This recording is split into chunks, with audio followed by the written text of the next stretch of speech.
So at the end of H2O, apparently Michael gets his head chopped off. But then we find out it's a paramedic who had a crushed voice box. Larynx. And I'm wondering, since when does Michael take off his own mask without Jamie Lloyd being there?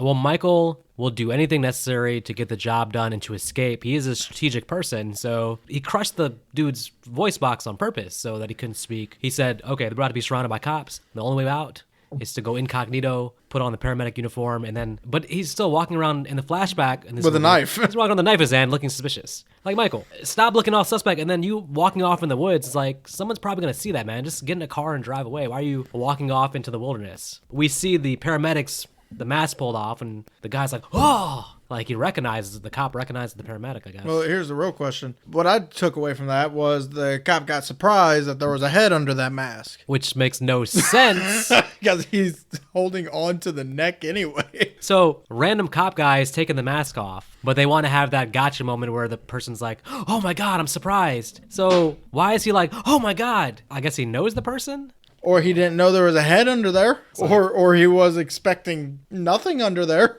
Well, listen, we talked about, in the last episode, we talked about how, contractually speaking, Michael can't die because of Mustafa Akkad. So they had to come up with this makeshift ending to explain how H2O wasn't Michael and was someone else. And that's going to take us in the sequel. But I do have some questions. Michael's now going to disappear in the woods for 3 years. Yes. And Lori off to the insane asylum. Yes. Explain this. Even though she... Explain to me how this makes sense, Nick. So what had happened is she... killed an innocent man, a father of 3. Feels strongly guilty, and I get that. I get the guilt, guilty. But insanity? So much to where she, I guess, kept screaming that Michael's still alive, and no one believes her, even though nobody believes her, but they haven't found his body, so he's clearly out there. Yeah. What? That, or they're blaming everything on the paramedic. No, remember, the only person that survived was LL Cool J, and he's too busy writing his erotic thrillers. They open this movie with, I guess, the nurse here talking to the other nurse. Yep. And kind of bringing us up to speed, their version of the way to do a recap, pretty much. But nothing she explains makes me think that Lori should be in an insane asylum. She killed the wrong person, yes. Yeah, she's waiting for Michael to come back because they haven't found the body. And at first I was thinking maybe she's doing this because maybe she feels safer there. We see otherwise. If it's voluntary, it makes a little bit sense because in that security atmosphere, you can really see Michael coming probably. And she does, out the window. Was that too obvious, or was that a figment of her imagination, or was that really Michael? That was really Michael. They wanted to do a nod to the first movie. Again. It's just done poorly because it makes it seem like maybe she always sees him when she looks out the window. Yep. He's finally came back from his safari in Africa. He read the news and said, oh, Lori's here, so let me go kill her now. It's been 3 years. Yep. I don't understand, but okay. Michael has a plan to break into I would think, like a highly secure place. Nope. Because they even let out their patients. One, I'm assuming, is very dangerous, considering the fact he has an obsession over serial killers. Big coincidence. Now, to be fair to Michael, in this timeline, he's already taken out that hospital in part 2, so this is just old hat for him. He's like, I took out the hospital back in 78. I can do this. Yeah, and it doesn't help that these two bumbling mumbo-jumbos literally think that the hulking figure in the basement is Harold. Yes. I guess in the 5 seconds it took the security guard to walk from Harold's cell to the damn camera room, Harold bulked up, got taller, and somehow got a mask that was not originally his. Yes, I don't know if this is worse than the mistaken identity and Halloween Kills, but this is in the same wavelength where 2 supposedly qualified security guards are looking at cam footage and are not saying, oh my God, and shooter. They say, oh, Harold. Yes. 2 different body types, by the way. And they double down on it when they see him again. And they go, Harold, what are you doing? He's clearly looking up. I'm like, dude, you're about the same height as Harold. Yep. Should be looking straight ahead, not up at a 6'5" motherfucker. Yes, and they rightfully so get killed pretty quickly in an uninspiring way. 2 quick, uninspiring deaths. At first, I was thinking to myself, how did he get the entire body in there? And then all of a sudden you see the second security guard fall over the body. It's like, how did you not see that body? My question is, Michael kills 2 security guards, and now apparently he has the entire hospital to himself. There's no other staff. Right. He now can walk the halls freely with the Halloween music playing in the background. Yes. And knows exactly where Lori's room is, so yes. he makes a beeline towards that. Remember, they have psychic connection. Thankfully, I'm just happy Lori saw him out the window and has a whole plan set up for him. Because Michael the dummy is going to fall for the same thing he did in Halloween 2, where he's stabbing pillows. He really likes stabbing pillows. So the part that annoys me is we see Lori putting pills in her stuffed animal. I was expecting her to use those pills over something. Like knock Michael down, force his mouth open, and shove all those pills down his throat, make him overdose and die. That's a lot of work. But yeah, we didn't get that. And I'm just like, what was the point of showing us she's stashing pills? I know why. It's to show the audience that, no, she's not crazy, and she's not taking this medication they're giving her. She's perfectly in sync in mind, and her not taking the pills, it's going to allow her to make intelligent decisions. Or, you know what else they could have done? What? Not giving her the fucking pills in the first fucking place. Well, she's locked away in an insane asylum. That's what they do. If she's playing catatonic, she's in a mental health institution for 3 years. She's playing 3 years. She's playing the long game. you're telling me that they think that giving her drugs to make her even more catatonic is going to help. We probably should have gotten them a little bit more context on what has happened since she's been there. Has she played the crazy game by attacking a few people to make them want to seduce her? Or... Well, a couple questions come to mind. Where's her son? Where's John Tate? Oh, I know exactly where he's at. And this is going to come through when we do our Nick's Theories episode. You ready? So he wants nothing to do with his crazy mom and his crazy uncle, moved to Alaska to become a sheriff in a small town. He did look like he was sort of done with Lori and H2O, so I can see... But at the same time, he knows she's not crazy because he fought Michael too. He saw Michael. And he wants nothing to do with either of them. He also saw his mom drive away with a supposed dead body at first, and then find out she chopped a man's head off with no issues. And he was probably like, well, what if that was me under that mask? Would she have killed me? I think we're really assassinating his character. She's he seemed like bananas. he seemed like he loved his mom. I don't think he'd go that Name far. one time. When she was going back to confront Michael and he said, "No, Mom, don't." I'm sorry. That knife wound in your leg didn't look all that painful to where I wouldn't have jumped out and been like, if you're staying, I'm staying. Listen, he had to protect his girlfriend, and then... His girlfriend could have driven away. His girlfriend has no reason to be there. Yeah, an adult son probably would actually Which, by the way, stay. But with the one leg, he would have slowed her down. Which, by the way, I do want to mention, he ends up marrying that girl because... And then in they Alaska. get divorced. Yeah, in Alaska, and then they get divorced, and she's trying to leave. Okay. All right. Again, we'll expand more when we get to 30 Days a Night for that one.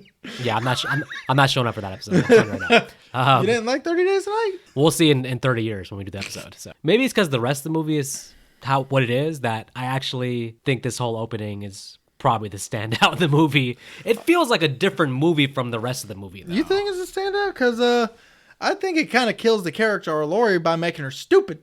Well, the thing is, though, she participated in the killing of this because she wanted to come back to have her character killed off specifically. Well, because she didn't want to do this no more. She does not like horror movies. She has stated that multiple times. I think given the storyline we're going to get, they could have just put in the story that Lori's in the mental health institution, the insane asylum, whatever.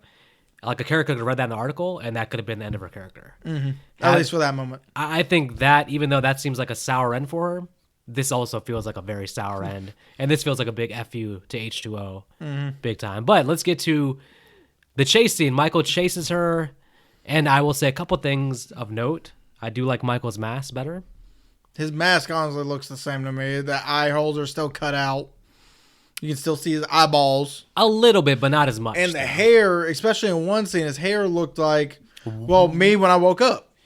Or Albert Einstein hair. Did you notice when he's chasing her in the hall, his hair's all over the place, but then on the roof, it's back. like combed down?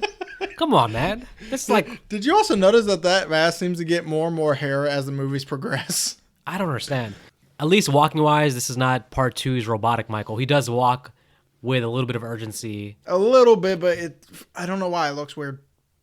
I think the actor who played Michael did a pretty good job. I'm not going to diss him in this movie. With actions-wise, he did a pretty good job. With walking-wise, it looks weird. You think so? Yeah. I think he probably tried to mimic the H2O guy a little bit. Probably. Obviously, this is a direct after H2O, so...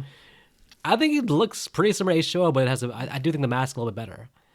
Well, the mask definitely looks better. I don't know what they did with the H2O mask, but again, it's also the eye expression of Michael throughout the whole movie.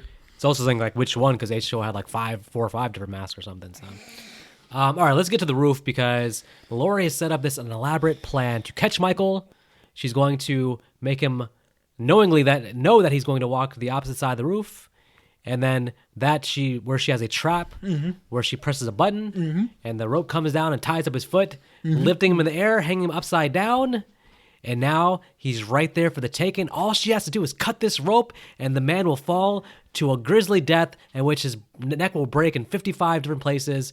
And this will be the end of Michael, and the movie's over. And I love this ending for Laurie Strode. Beautiful. Let's end the movie. Hold up.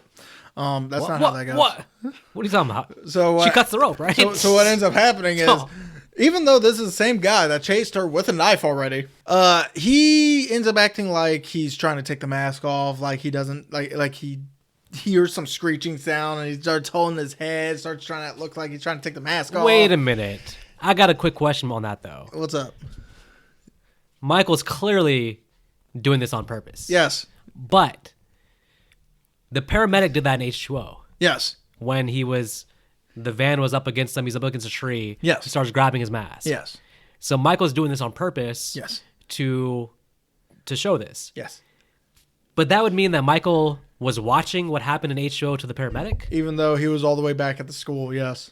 Because this prank makes sense if Michael was like there watching and like making note, like, oh, he grabbed his mask. Let me save that to trick Laurie later on. Yes. But yeah, Michael's back at the school. They drove away. Michael couldn't have got there in time. Mm-hmm. What? It makes sense to the audience to be like, oh yeah, we remember that from H2O. But for Michael himself, this makes no sense that he knows to do this. Well, it also makes no sense for Laurie to think that this would work because he was just chasing her with a knife. Oh yeah, she's like, I have to know for sure. Like, regardless who it is, he came there to kill you. He chased you with a fucking knife. Even if that's freaking Roy from Friday the 13th Part 5, he's clearly chased you to the roof with a knife. Drop his ass and then you can look later. If it's not Michael, you'd be like, oh, I'm sorry. Let me let you back up. Like, he's what?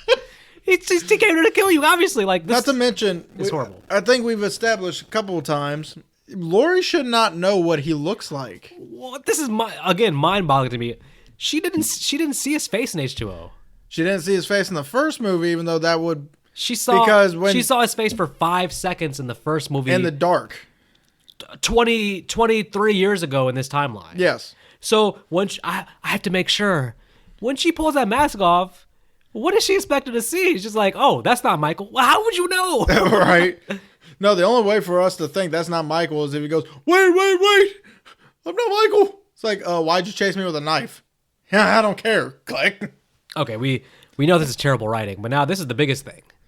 I have to make sure. Okay, so you just saw Michael conscious, grabbing his face. Yes. Michael doing some very simple kindergarten tricks here, suddenly plays dead. Yes. Just sees all movement thinking, I'm going to take a long shot here. I'm probably a dead man, but I'm going to try a little trick and see if it works. It's a long shot because Laurie's smart, but maybe she'll reach out. And she does. Laurie, you're reaching for his face with his arms right there. Yes. What she should have done. Free and clear to grab you. What she should have done. Because we already saw, well, besides that, we already saw that she can throw knives. Yep. The other knife had his dick. Wow, okay. Because if he starts screaming out in pain, okay, it's not Michael, but you still chase me with a knife, so goodbye. If he doesn't scream in pain and just holds it there, it's like, okay, you're Michael because you're not even speaking. You're not even screaming. Why not just say, hey, if you're not Michael, identify yourself. And just see if Michael is smart enough to actually be like, hey, I'm Jeremy from Idaho. I'm not Michael. Like, there's a lot of ways you could approach this. Or if you want to be super careful, go back in. He's hanging there. He's not going to get out there, I don't think. Go back and get the police or someone and bring him back. Like, the worst, like, there's several different scenarios you can go here. Well, the police are dead at this point. The 2 security guards. I mean, call the real place. Well, I mean, okay, the biggest thing is no matter what, this dude came. This is all self-defense at this point because the dude came to kill you with a knife. Yes. He chased you. Yes. So Laurie, and the most predictable thing ever, reaches for the mask, and Michael grabs her. And then the little bit of rope that she cut finally snaps, and somehow Michael had the knife in his hand and shoved it in her back. And the way they made it look like it was the knife was 100% in his hand, not just like he has the blade in his hand. No, his hand was on the handle. And I'm just like, how'd you get that in your hand like that? Now, apparently the creators of the film, producers, Didn't They really wanted to. They told Lori, or they told Jamie Lee Curtis, like, hey, let us film this in a way where we don't actually know if you're dead. Like, let us make this. I know you want to die, but let's keep a mystery just in case for future sequels. Which makes sense because what happens to her isn't necessarily something that would kill you per se. She could easily still be alive. She gets stabbed and then she falls backwards, but it's not that high off the ground. Nope. And the trees would have blocked her fall. The only reason it would have been so bad for Michael is because he was hanging upside down, so you could theorize he would have landed directly on his neck. Right. But she's probably going to have a broken back, but the idea that she's instantly dead when she hits the ground, I don't know. But Jamie Lee Curtis was very adamant about, like, no.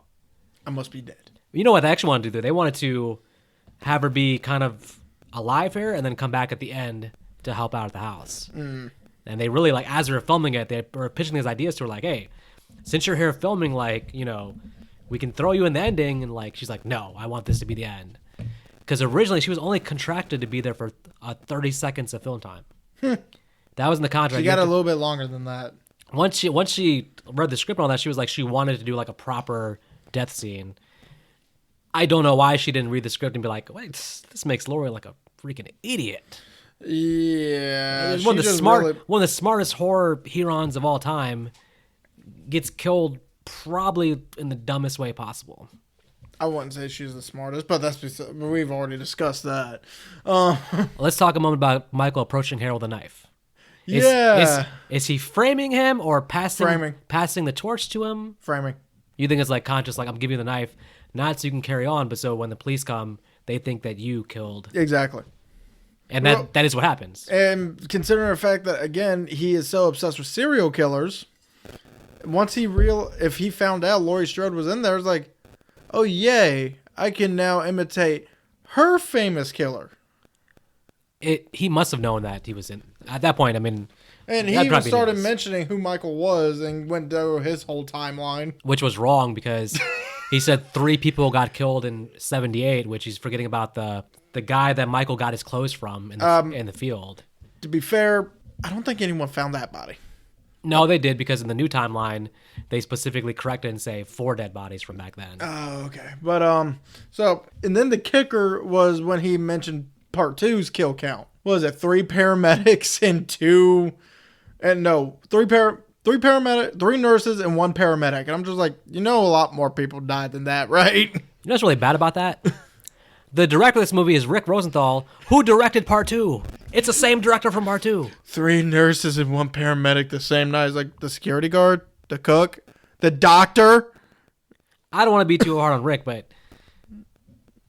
how'd you make a better movie 20 years previously? You should have became way better at your craft over time. I guess some directors peak early, but I think his work was much better in part 2. Well, but he also had John Carpenter overseeing things in part 2. Yeah, but then there's also the fact that he wasn't the writer. He was just directing. That's true.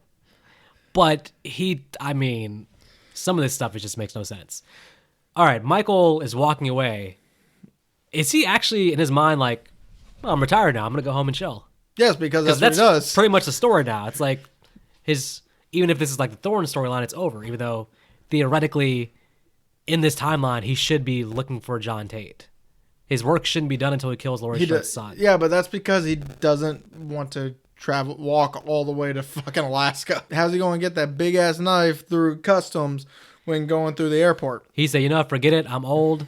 I don't have a pension plan. I'm going to go back to my house and go back to eating rats. Yeah, pretty much. So now we get to finally meet our main character of Sarah. Sarah, who's in college. With her friend Jen and Rudy. And they want to be reality show celebrities. The real question I got is, why does Rudy only talk about food?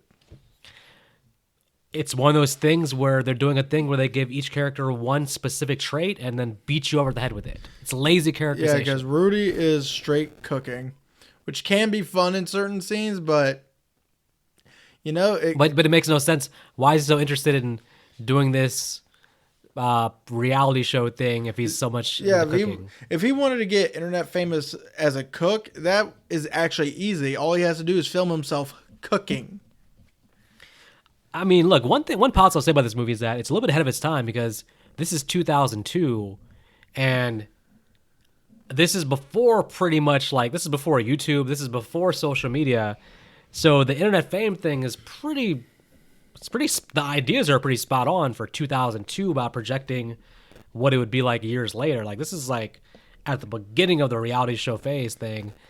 Yeah, and you want to know whose idea this all was? Busta Rhymes. Yeah, but let me just comment on the friendship group between Rudy, Jen, and Sarah. I don't know why they're friends. They have all 3 different personalities. You don't know why anyone's friends. I mean, me and you have different personalities. No, I know that, but in a movie, you should establish like I always call it out in the Friday 13th movies where you have this group of friends go to the lake together and they all like hate each other. It's like I don't know. Part 7, they really did hate each other. Yeah, they were just there for one guy. Generally, you choose to hang out with people you want to hang out with. So, at least with part 4, you can see where they're friends, but you can see where the outcasts of the friends are because there's always the outcast in the friend group. Outcast is fine, but they should like Sarah seems like more. Just what they're showing is more introspective, introverted. And then I guess those people always have their one party type friend, which is probably Jen. You always need an extrovert with your introvert, and they're probably roommates for all we know. Well, they convince her to go on this adventure with Dangertainment, which is the name of Busta Rhymes, who was playing Freddie Harris. Yep. I think Rudy probably has a crush on one of them, but just it hasn't come out. Early impressions of the 3, I like Rudy. He seems like a cool dude. I just wish they would have let him have more dialogue than just cooking. It's like they walk into the house and his first reaction about the house is, "I bet they have a nice ass kitchen." Which nobody at his age would be that obsessed. It's one story when you're actually in a kitchen that's going to help you with your career, but in that place, it's like at this point, from what I understand, they're there just to make money. What's weird too is like that actor. Right before the season of the movie called Save the Last Dance, with Julia Stiles. It's like actually a pretty big teen movie at the time. He's a good actor. Like he was actually like a really good actor. He could have done way more. I don't even know why he took this role. Like it's such a thankless role. Like the actor could have done a lot more. Because he probably read the script and said, "Oh, if I take this role, I get to fight Michael and actually have him back up a little before he kills me. I'll take it." I think you're thinking of Busta Rhymes' role. So, anyways, they meet up with. Don't forget, we also get to meet Nora. Oh yeah, we had Nora played by Tyra Banks. Mm-hmm. Freddie Harris played by Busta Rhymes. She has nothing to do with it but to be a sex object. Well, we meet this whole group of, let's call them opportunists who all want to be famous. Mm-hmm. We meet this cast basically as they're interviewed, giving just boring answers, which is driving Freddie Harris crazy. To be fair, actually, in my opinion, so I already tell what everyone is there to be. Bill is just there because he wants to get in some woman's pants. And by the way, it's the guy from the American Pie movies. That makes some sense. It was cast properly. Then you got Donna, and that's because I guess she wants to intellectual type. She wants to prove that she can figure out a murder mystery with 0 to little clues better than any man can. I don't know. Okay. Because she literally uses so many big words. I'm like, you have to be showing off. Well, I said she's pseudo-intellectual. Yeah. Then you got, what's his name? Jim. Then you got Jim, who I feel like he's just there to be there. He reminded me of you a little bit, honestly. Oh, go fuck yourself. He looks like you, but he talks like you I would also. not have just stood there and let Michael crush my head. I at least would have punched him. He strikes me as somebody who has nothing better to do. He's just there out of curiosity. But he's giving these, like, Michael's a great white shark, this fun speech, I guess, which is making Busta Rhymes to be like, why did I choose these people? He's regretting it until he hears Sarah scream. This might be art imitating reality, where in the movie, like, Busta Rhymes is high on her because she can scream like that. Mm-hmm. But then in real life, her being in this Halloween movie might have been because she's that good of a screamer. But it still makes, in my opinion, no sense. At least in that context, she wouldn't scream like that just from a lamp falling behind her. Maybe a squeak. Yeah. But not like a full-blown... At least they, for her purpose, they do include a little tidbit about there being a scholarship involved if you do this. Because otherwise, I couldn't buy her doing this, but she wants to get the scholarship. So I get that. I don't think the rest of them care about that. Honestly, I wouldn't even see her doing that for that. But her friends also are... pretty much forcing her have into it. talked her into it. Yeah, well, we finally get... First, I guess, before we get to the house, we get a death scene. Well, yes, because they're setting up shop at Michael's house. Yes. and this Nor- camera guy and Nora's Making coffee, and ignoring the cameras. dancing her ass off, Well, having a good because time. because she's Tyra Banks. She's living her best life. But this camera guy gets killed in the most anticlimactic. Like, he refuses to talk.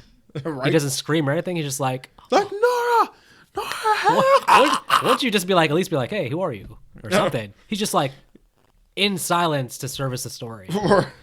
Well, yeah, because if he started screaming for Nora, she would have turned around and went, oh, shit.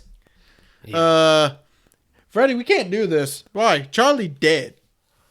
Yeah, I mean, Michael's smart, but he's not used to like cameras being everywhere. All this stuff is going to be caught on film. Now, one thing that's interesting, again, I'm not blaming the director, but there's apparently a deleted scene where, because there's I guess, an idea of how did Michael get from mental institution back to his house in Haddonfield. There's a deleted scene where there's a couple, I guess, on a highway who are pulled over, and Michael kills them and takes their red car. That scene was taken out, but we still have remnants of it because at the costume store across the street, you see the red car parked. Which also makes me think Michael is gunning for Sarah. So she does a thing which they always do where they think they see Michael and they turn around and he's not there. And she screams again. But it actually was Michael because his car is there. Right. And then it comes up again when they first come to the house. You see the red car being towed away. Mm-hmm. So Michael's clearly there. The biggest thing, though, is when Sarah's walking into the house, she sees Michael in the window looking at her. Like, it's clear as day. She sees him, and he looks back at her. Yep. So it makes me think that Michael's now gunning for her. I guess because she's the most innocent. I don't think he's gunning for anybody. I think he's literally just... There and Caesar. He's in the right, though. This is trespassing. This is his house. Not anymore. His name ain't on the lease. Regardless, he just wants to go in the basement, eat some rats, Yes. walk through his tunnels back and forth to get some daily exercise, and not bother anybody. He's done. He's retired, and here comes some people to bother him. So, I wasn't going to mention any of this one little subplot, but I'm going to just because of the actor. There's an actor in here. Have you ever watched any Disney Channel original movies? Absolutely not. Like the movie Smart House? Nope. Okay, well, this is going to be slightly more... I was smart to avoid that. I'm guessing. Well, okay, have you seen Final Destination 3? Oh, yeah. So the main male lead in that movie and the male lead for Smart House Is that this guy? is Miles. Oh, he looks different in Final Destination Part 3. He bulked up or something. He bulked up a little bit. He got older. And I was wondering where I recognized him from. I was like, why do I recognize... I looked it up. I was like, okay, Final Destination 3. Okay, he's the one who got the fireworks in the face. He survived up until the end. Yeah. And then I was like... Then I dug a little further. I was like, oh... So this guy can handle death. This guy can handle a electronic house that if it was a horror movie, would probably be one of the best horror movies out made in the time frame of 1998. But he doesn't want to go and try and save this girl he apparently likes from a physical serial killer. Gotcha. So this plot line, strictly a plot thing, a plot contrivance to have somebody on the outside be able to text Sarah on the inside when Michael's in the house. Right. However, I don't know why it doesn't work for me. This plot, because you know why? Because there's no payoff. It doesn't go anywhere. It's not like they ever actually meet. Maybe if they met around the end, that would be fine. We don't know enough to know why she trusts this guy so much. She's talking to him every day. They've never met in person. Mm-hmm. And then, yeah, as the movie goes on, his subplot about him being at a party and being like in this room at the party, just paying attention to this. And then as other people come in, they all join in watching. First of all, that just seems unrealistic. A party is of music, dancing, all this stuff. They're not going to be sequestered in a room watching a live stream. At least not until the killings actually start. When the killings start, then that's one story because now they're all like, oh, shit. But also, it just feels cheap. It feels like a different movie going on with that thing. And it feels like whenever they cut to that, I feel like I'm watching a CW TV show. For some reason. Like, I don't feel like I'm watching a Halloween movie anymore. That it kills the whole vibe of the movie. But the biggest thing is there's no payoff. Yeah, if the girl you like is in danger to that degree, you're just gonna keep sitting at the party with your live stream. I know you're thinking you're being helpful, but you should be sending all your friends at least to the police station or something. You have like 50 people gathered there. Like nobody's taking it serious, but he sees Michael over and over again. Which, nitpick Nick here now is going to interrupt your viewing pleasure with a nitpick. Again, I just want to mention this now so I don't have to mention it later throughout this whole fucking party scene. It's annoying. But there was a complete continuity error. So in an earlier scene, the guy in red was in the room when the scream happens and tells him to turn it down. Mm-hmm. Very next time we see them, he's walking in and goes, "Oh, is this that Michael Myers house thing?" I'm like, did editing not catch that? Probably not. I want to give the benefit of the doubt, but I'm seeing a lot of mistakes here. They didn't catch a fucking timeline error? Or did this guy just somehow get into the Mandalorian and somehow go backwards in time? Whatever that damn phone booth in Doctor Who is called. What problem I have with the movie is that you dispatch these like 6 characters in the house to go explore. Yes. I know there's a basement level, but the main level, the upstairs, it seems like a very small house. It is. It'd be better served to have this going on in like a bigger area. It feels like the house is small enough that you would hear everybody's conversation in the house. You would hear footsteps from downstairs. So this whole time, Michael is like just making his way through the house and stuff with 6 characters spread out. Yep. It just feels too small of a space for this to work. I feel like the setting would have worked if they went with more suspense with like the first movie and just have a very, very small cast and like follow just 2 characters throughout the house. Then it kind of makes more sense. They're more spread apart. Yeah, when you kill off characters in this situation where everybody's kind of congested together in a very small space, and like I said, you could probably hear everything, it just seems unrealistic for Michael to do it and then keep maneuvering around. And then you also, at one point, you also have Freddy in the same area going around with the mask on also. It's just like, huh? How is this possible? So here's the first thing that makes no sense. Bill's death. Oh, God. Him and Jen are upstairs. Yes. So you'd think hearing that mirror shatter, which, okay, I got a grievance with this house.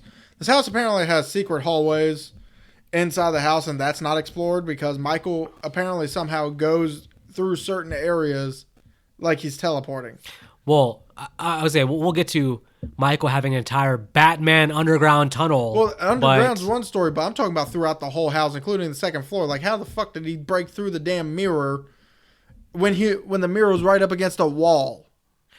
Well, okay. There's a couple things. We have to establish a couple things real quick. This house obviously has been abandoned for a long time. Freddy has come and stayed. We're going to find out he's come and stayed. He's staged everything, all these booby traps and things to make it seem like whatever, to make it more entertaining for the audience. Michael himself. We know in H2O he had been missing for 20 years. Yes. Was he at the house the entire time? Or is this his first time coming back home in like 23 years? Or can we infer that the whole time he's been hiding at this house in the underground lair, and so that's why he knows his way around and all the trapdoors and stuff? Because if it's his first time back, then he should have known what Freddy staged and all this stuff and all that. But maybe we can infer that Michael, for the entire 20 years, was at his house. I feel like he would have to be at his house. Where else would he have been? In Africa. Okay. What is with you in Africa? He's traveling the world. That's all I'm saying. Okay, that makes sense then. But the actual death itself. Yes. Bill, again, Michael breaks through the mirror that was right up against the wall. Maybe I didn't pay too much attention to the layout of the house. Maybe on the other side of that wall was another room he was standing in. But you'd think that would make a lot of noise. Well, Jen, we know, was upstairs in the other room. Right. The one big mistake they make here is when Bill's getting stabbed, he's screaming at the top of his lungs. Yes. He's screaming as loud as possible for help. Yes. In a very small house. Jen was just upstairs in the room playing the prank. We know the other characters just went downstairs. Mm-hmm. So you have the mirror, the glass breaking, and then him screaming as he's stabbed multiple times. Yes. Okay, again, bad writing. This plot's gonna work if Michael's killing people in secretive silence. So for Jen, anyway, I feel like the only reason she would have thought that was more of a prank because he did just try to sexually harass her by making her flash the camera. Although that's true, everyone else would be different. But not only that, but she's been hanging out with Bill the entire time. How much time goes by before she's like, wait, I haven't seen Bill in a long time. Where's he at? Well, we've already established timing sucks because even the very first scene where with Harold, they all we see at one scene, cops like, okay, Harold, let me get you back to the room. Very next scene, he's in the camera room. It's like, I thought you took Harold back to his room. It's like, excuse me, what? Yeah.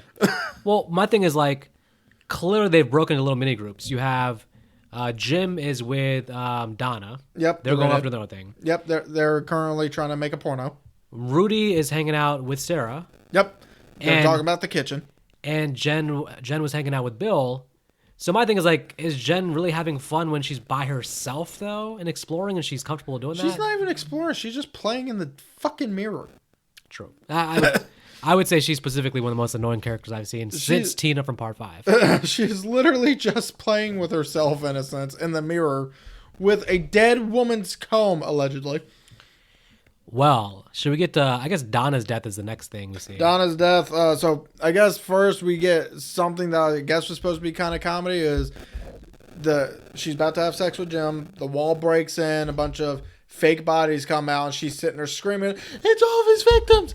It's all of his victims!" And I'm like, lady? Supposed to be funny is the key word. Supposed to be. I'm just like, lady, do you not remember the lore of this character? She don't know the lore of this character? No, I don't think any of these characters do. Maybe one, maybe a few of them do, but I don't think so. Which is funny because they were just talking about why do you think Michael Myers is evil? Yeah, I don't think they. So you think they would know the lore of they found all of his bodies up to this point. So why would you think that that's all? What do you do? Go up, dig the bodies out, put it in the wall? The thing that would make me not, if I was them, the thing that would make me not agree to do this is that in the lore is the idea that his body's never been found. He's still out there. Mm-hmm. So you're going to his house, but it's not like he's a ghost or a dead person. Like, again, the events of H2O, to my knowledge, are known as Michael coming back and killing people, right? Yes. They don't think the paramedic was a copycat killer, I don't think. Nope. So why are they so confident 3 years later that he just killed people 3 years ago? Why are they just like, oh, this is like a 19... They're acting like this is a 1930s ghost story. It's like, it's a real guy that just killed people 3 years ago. Right. We're in his house. Like, wouldn't you be a little bit worried? Yeah, well, so Donna dies because she finds a secret underground passage and Michael impales her. Well, Michael is Batman because he apparently... Well, I thought Michael was Jesus. We hardly knew you, Donna. We hardly knew you. All right, let's address the elephant in the room. Jen decapitation? That's the lost head in the room. There's something before that probably will live in infamy forever. And it's the first sign that things are a little bit off here because up to this point, I do think that Michael himself is one of the more badass Michaels.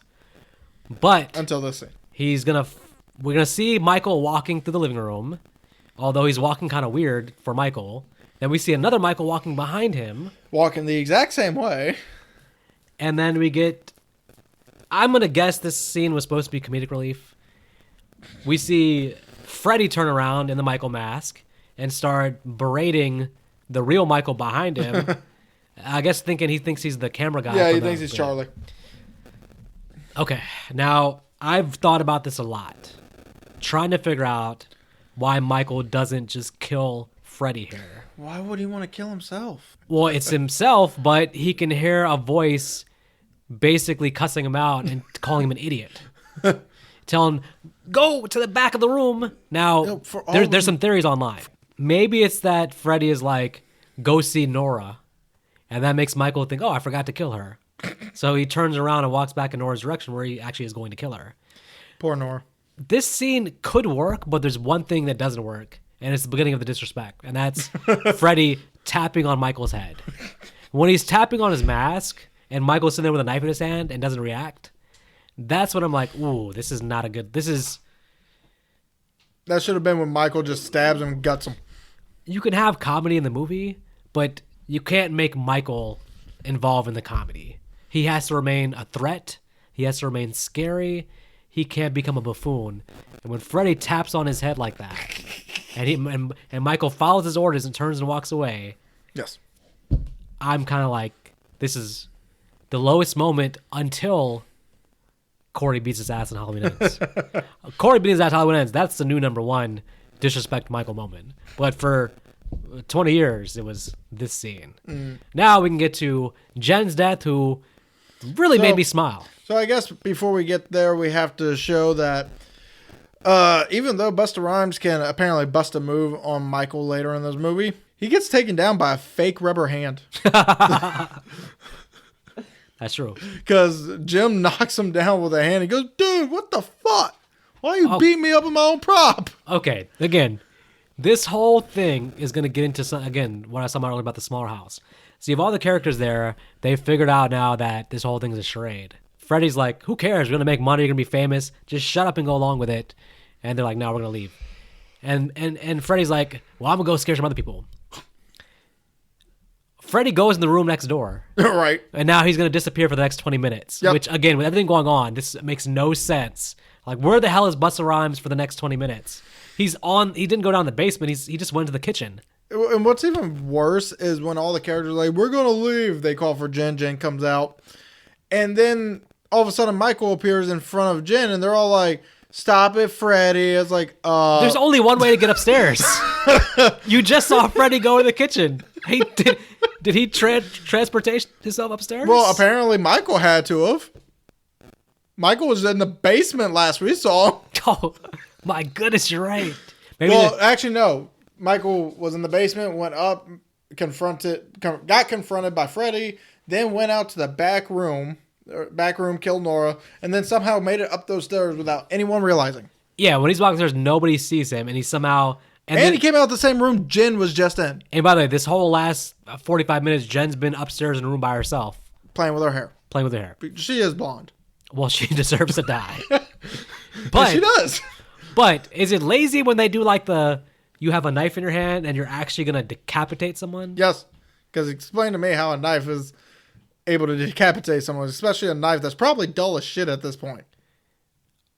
This seems like maybe Jason at his most zombie strongest could do it. But this is human Michael. This is like H2O part 1, 2 Michael. You got to put some real shoulder into that to get that nice clean swipe off that he does here. Yeah, I feel like it would have been a little better if maybe it took him multiple swings to cut her head off. Or he just grabbed her by the head and slowly sawed away. I don't know how the general audience feels about Jen, but I cheered when her head's rolling down the stairs. I'm like, whew, I did not like her character. Or the fact that all the characters just stood there and watched it and like, y'all ain't going to turn around and run. I would have thought that Rudy and Sarah would have had more of an interaction since it's their best friend. But this is kind of like a weird 5-minute thing that happens now where they're going to be like, let's kill off a lot of characters in the next 5 minutes. Yeah. I don't like it because the characters that I like are about to both die in the next 5 minutes. Well, you like Jim? I kind of, by the end, was like, Jim seems pretty cool. Well, he didn't do a damn thing except for beat up Busta Rhymes with a fake hand. Yeah, but they were all on the same page of let's get out of here. It's just that they don't actually leave, which not leaving the house is going to be a big problem for me in the next whole climax, pretty much. Especially since we don't know if the front door was ever locked or not. I don't think it is. We find out the kitchen door was locked, but yeah, and I understand that. The real annoyance for me is Michael tends to not do anything without that knife. Yep. And yet for Jim's death, I don't know, maybe Jim pissed him off so much that when Michael looked like he was about to swing, he just shoves it, honestly, right next to a light socket. He probably should have been shocked right there. He stabs the wall, which I guess the director or the writer thinking, oh, this is a badass moment. But it just seems, again, stupid. It's like, especially since Jim just sat there and let it happen. Jim has a good 15 seconds here to simply get out of arm's reach of Michael. But he stays close enough to him to then have his face grabbed. And I can only think have his entire brain mushed in or something. Yes. But for me, what I would have done, as the badass I am, the minute Michael shoved the knife... You look like Jim, so this is very easy for me to imagine this happening. So when the knife went into the wall, I would have tackled Michael, beaten the living hell out of him with my fist, gotten up, ran out the front door, and said, see ya, bitches. I think in one of your crazy theories that could happen. Here's what I see happening. I see you diving for Michael, right? But you dive so slowly that by the time you reach him, he's already taken the knife back out the wall. And you dive headfirst into his knife, which then penetrates into your brain. No, that wouldn't happen. I'm as fast as a speeding bullet. Okay, let's talk about Sarah's going to run up the stairs. Right. Michael follows her. Mm-hmm. Now, Rudy, which, by the way, Michael has been paying no attention to Rudy, is going straight for Sarah up the stairs. Rudy pretty much is home free. Michael's going up the stairs. Right. Rudy's right in front of the front door. Yes. I don't see. Rudy's like, hey, Michael, gets his attention. Like, is it worth your life to sacrifice it for Sarah? So your thought process on maybe he likes Sarah could be the reason why he does this? Yeah, but the human survival instinct, because as we're going to see, he's doing something for Sarah that she wouldn't do for him. Her on this side and him on this side, they could have played a quick mind game with Michael where he walks in this direction, they go back and forth calling him pretty much, just kind of play some kind of game with him real quick. And eventually Michael would have just gotten tired of it and went after one. But she's going to go up the stairs and very quickly barricade herself in the room. Yes. And give no second thought to Rudy ever again. Yes. So Rudy in this moment's like... So Sarah's a bitch. We've established this. I just think he's like, they're not on equal grounds. Him sacrificing himself here is silly because when Michael starts chasing him, he backs to the kitchen. Clearly, he, at this point, he has no plan. He just has Michael in front of him. And now he's like scrambling to find weapons. And then now, lucky for him, he knows his way around the kitchen. So he's able to do some quick stuff. So he hits him with a little roller thing. For the roller, then he throws what I can assume is cinnamon in his face. And somebody's wearing a mask, though. I don't know how effective that is for a guy wearing a mask. The mask has no eye sockets, so his eyes are straight there. Yeah. So if it gets in his eyes, it's in his eyes, and cinnamon burns. The way they filmed it looked like the cinnamon went in front of his face, but not actually into his face. Well, that's because if it went into his face in real time, they would have to stop filming to get his eyes washed out. It should have went to his face and then he backs out of it, but it looked like it stopped like a feet short, so it doesn't look like it actually went to his eyes. Yeah, but we still get the action of Michael going, God damn it. Which, hey, Rudy, these are good temporary fixes, but this is not going to stop him from coming after That's why he grabs 2 steak knives. This is good, Rudy. He's got the knives. He's actually fending Michael off with the knives because, hey, Michael, for his superhuman whatever, he doesn't want to get cut. Right. Nobody wants to get cut. But then he runs for a door that leads to nowhere. When specifically the camera takes great pains to give a wide shot where we see a complete open doorway behind him. Yes. Rudy's standing in front of an open doorway to another room. Yes. He has a head start on Michael. He's coming faster than Michael. Yes. But he's going to trap himself in a door that's locked. Yes. Are they trying to make the characters as stupid as possible? Is that what they're doing? Well, if they weren't, then Michael wouldn't have been able to kill them. Michael's not exactly smart in this movie. Yeah, but okay. Not compared to the first movie. Well, by the way, this whole time, where the hell is Freddy at? Again, he's wandering around the house with the mask on. He's not hearing all this commotion because everybody's like yelling and being loud, and clearly something's going on at this point. Yep. When Jim's face is getting crushed in, he's like, ah! Yep. All right, poor Rudy, though. I mean, for his sacrifice, for being a good friend, what does he get? Stabs him with 2 knives. Impales him. Not 1 knife, not 2 knife, but a 3rd knife. It's one of the most vicious deaths I've ever seen. And then he makes him a door decoration and goes on. So lesson to the community: before you be a good friend and sacrifice yourself, just really think about what's probably going to happen if you do. Or at least maybe when you get his attention, run out the front door because that was also behind him. Oh, he had many ways to just get out of the house, pretty much. At least keep Michael's attention long enough for her to get out the house also. Speaking of that, now we're going to have Michael chase her, and then at one point she's on the roof. Yes. Why is she not just jumping off? Like leaving the house now? You're on the roof. You can probably... And Michael's in the window. Yep. And this is not like Michael who's like super fast. You can walk around the roof and find a way to get down, I'm sure. Even if you break a leg, it's better than going... She makes an effort to actually go back in the house. Yep. Which we might also... This is a problem with like a trapped in the house movie. It's like...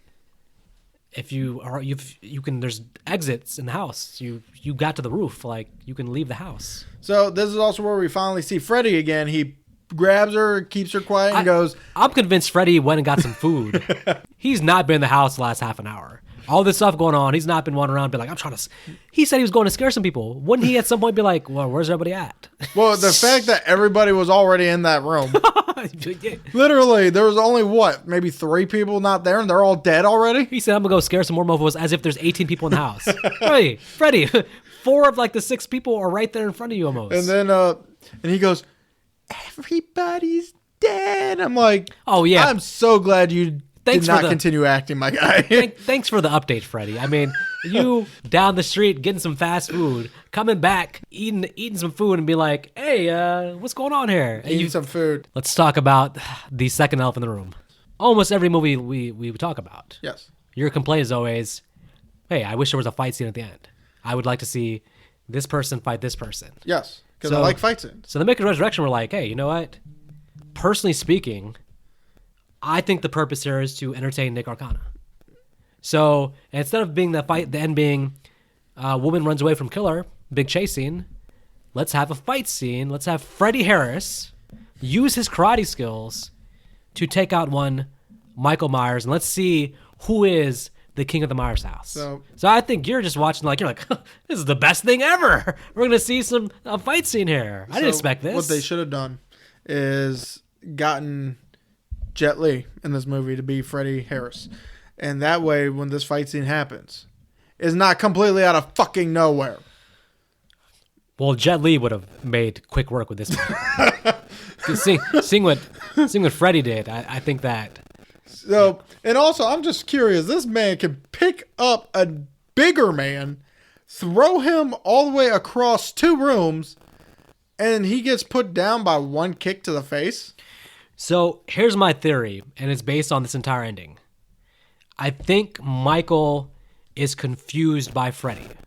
Because Freddy, when he sees him, first of all, unlike most of Michael's victims that he approaches, Freddy's showing 0 intimidation, 0 fear, and also on top of that, he's making weird cry noises. Yes. I think Michael is confused, and in the 10-second period where he's confused, Freddy actually does fight moves, and Michael is just like, "What is going on?" I'm like, "I was just here, and now I'm flying out the window. I don't know what's going on." He's just confused. He doesn't know what to make of it.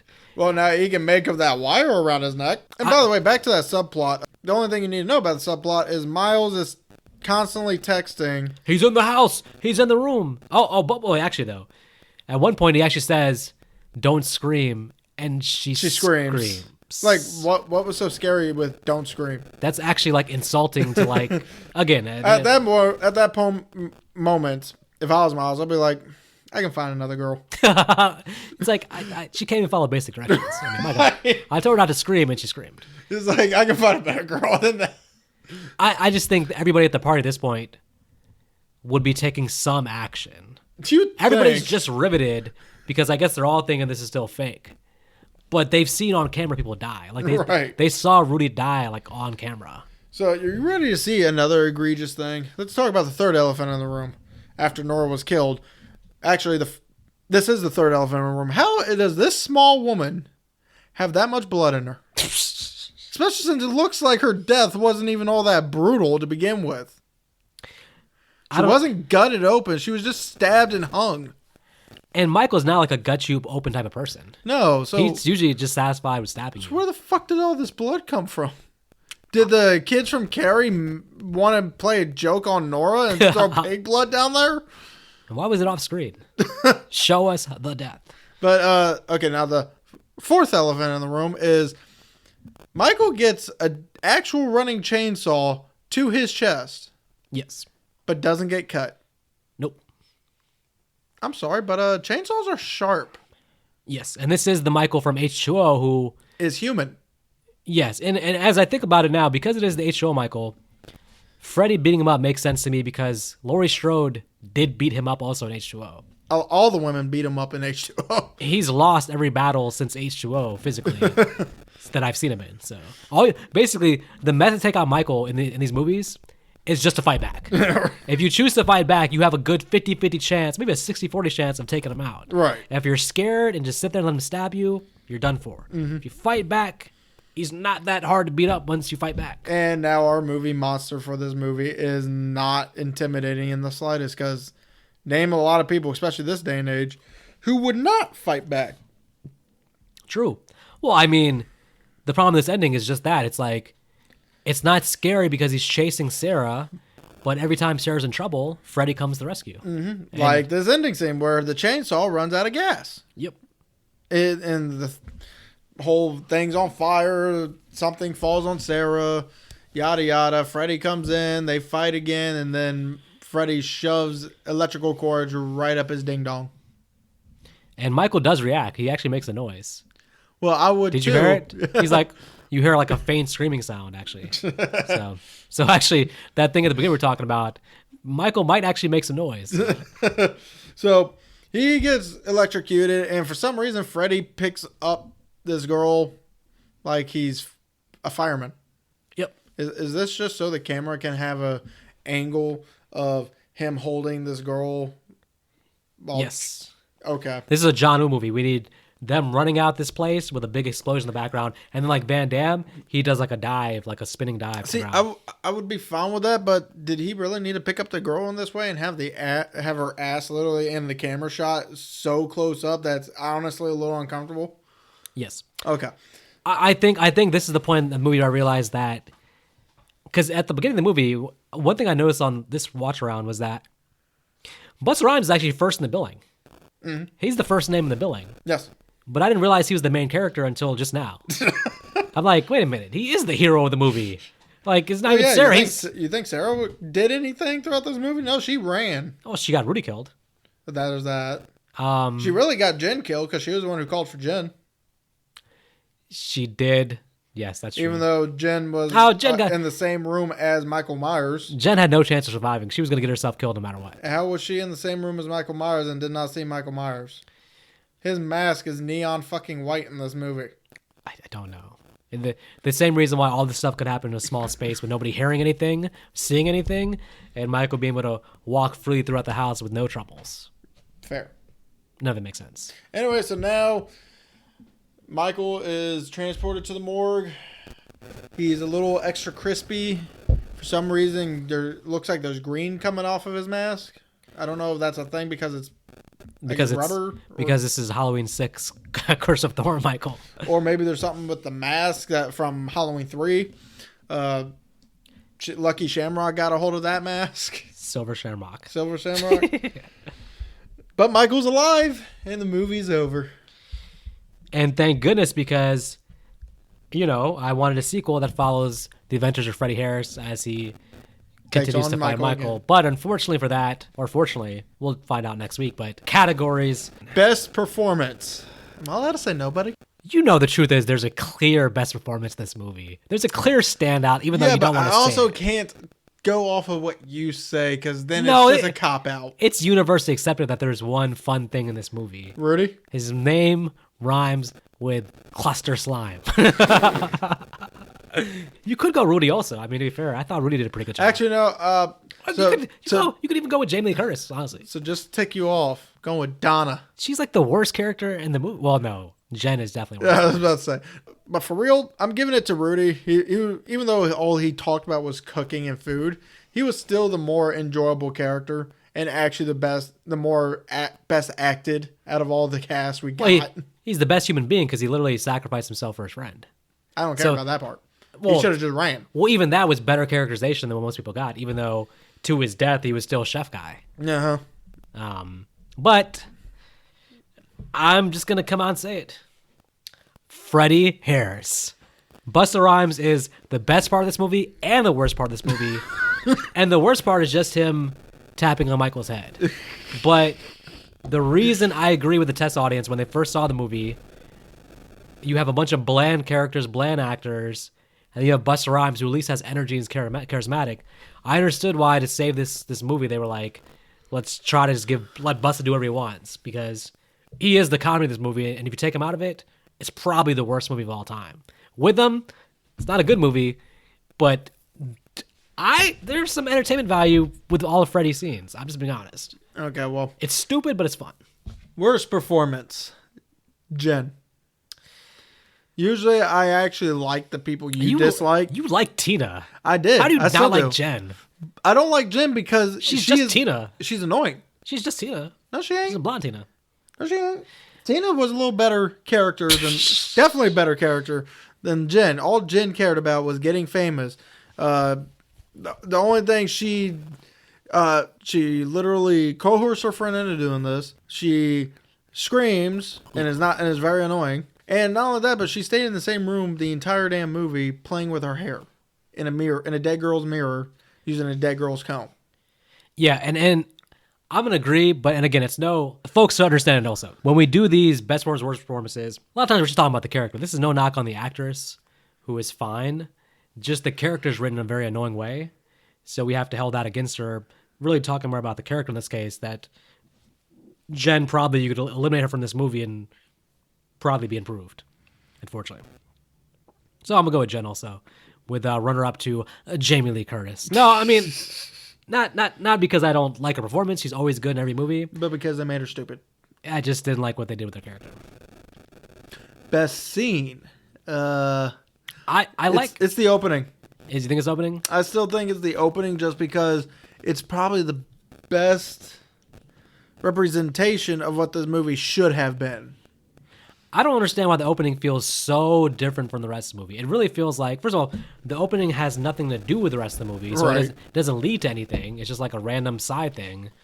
But it feels like two different movies. They're not connected. This does feel more like a Halloween. The opening feels more like a Halloween movie, minus this stupid decision Jamie Lee Curtis did. The rest feels like a CW TV show. And we're not talking about Supernatural either. Which would make it lose half a star if we were. So that's just because you still have yet to see it, sir. I do like again. I like and maybe you'll agree now that you've seen the extended Rudy death scene with the 3 knives. I do like his death scene because it's kind of fun just to see. Well, no, but I mean him not running in the open space behind him there and he had to clear way out just annoys me. So I'm gonna go with the opening also. The opening at least has some suspense. The rest of the movie doesn't even try to be scary. So. Mm-mm. All right, worst scene. The worst scene for me here. Let me go. I'll go first, okay. And that may help you to think about it. I mean, I already know what I'm gonna say, honestly. The worst scene for me is probably maybe the camera guy getting killed.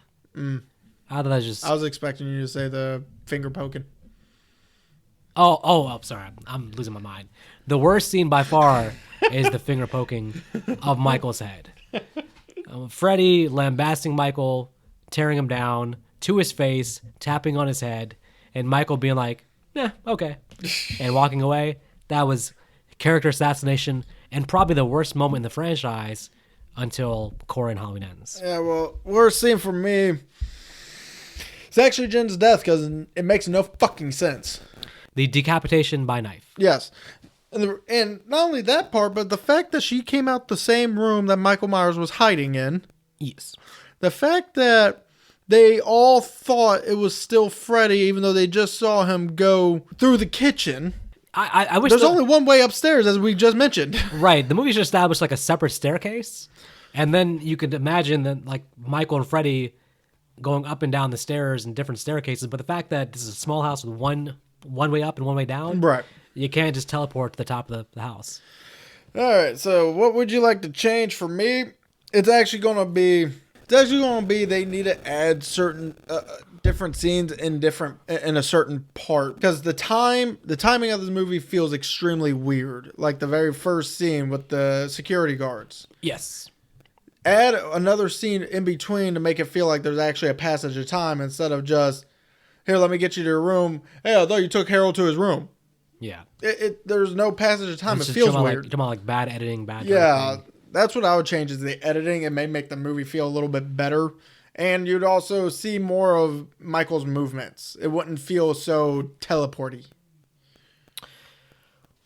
This might be controversial, but especially we just said that even though we said our favorite scenes was the opening, I would have taken out the whole Jamie Lee Curtis opening. The reason I said is because you're taking basically 15, 20 minutes also from the movie that could have been used to develop the characters and the actual story a little bit better. Mm-hmm. Those characters could have used that extra 15, 20 minutes for character development. I think you could easily do the storyline without needing Jamie Lee Curtis's character here. Yeah, Michael's at his house. Maybe later on he can revisit Jamie Lee Curtis and all that, but let's just have her and her son. They've disappeared. Nobody can find them. They've witness protection program. They're just gone somewhere. Michael's at his house. Just open up following Sarah. And then just go from there, because when you peak that early in the movie, the beginning of the movie with Jamie Lee Curtis, and then she's gone, you already know that for the audience, it's all downhill pretty much. Yep. So you set the movie up for failure by peaking so early. Yes. So Jamie Lee Curtis, remove her, bring her back for a future sequel, blah, blah, blah. Final thoughts. Well, I'll let you go first. I feel like you have more to say. not really. I think that, I'll be honest, I watched the movie with very low expectations, knowing how bad the reputation is. I was actively trying to be optimistic and actively searching for positives. So for me, I wasn't just in the mode of like, this is terrible, this is terrible, terrible. Of course, there are a lot of things that were terrible, but we already know that. So I was trying to bring something new. And I'll say this, as bad as the movie is, there's definitely some entertaining stuff. It's watchable for sure. Between this and Halloween 5, I gotta say I like this more than Halloween 5. Not a lot more. I mean, they're both terrible, but if I had to rewatch one of them, I think I'd rewatch this over Halloween 5, honestly. So, that said, we've talked about all the problems of the movie, so there's really no reason in rehashing that. I'm going to go 1.5 because I think, for me, Halloween 5 is a 1, and I do like this slightly better. I think 1.5 pretty much sums up my feelings towards it, so I'm going to go there. All right, for me, characters were shit. Michael was shit. Busta Rhymes was shit. The music was shit. The setting was fine. Was there anything I didn't say that wasn't shit? Actually, I don't mean to A in your dissing of it, but the setting was not fine. That house was way too small for the amount of activity that happened in it. Yeah, but the atmosphere of it. The atmosphere of it was slightly decent. I don't think it felt like a Halloween movie, though. Yeah, there was no... Oh, that's true, too.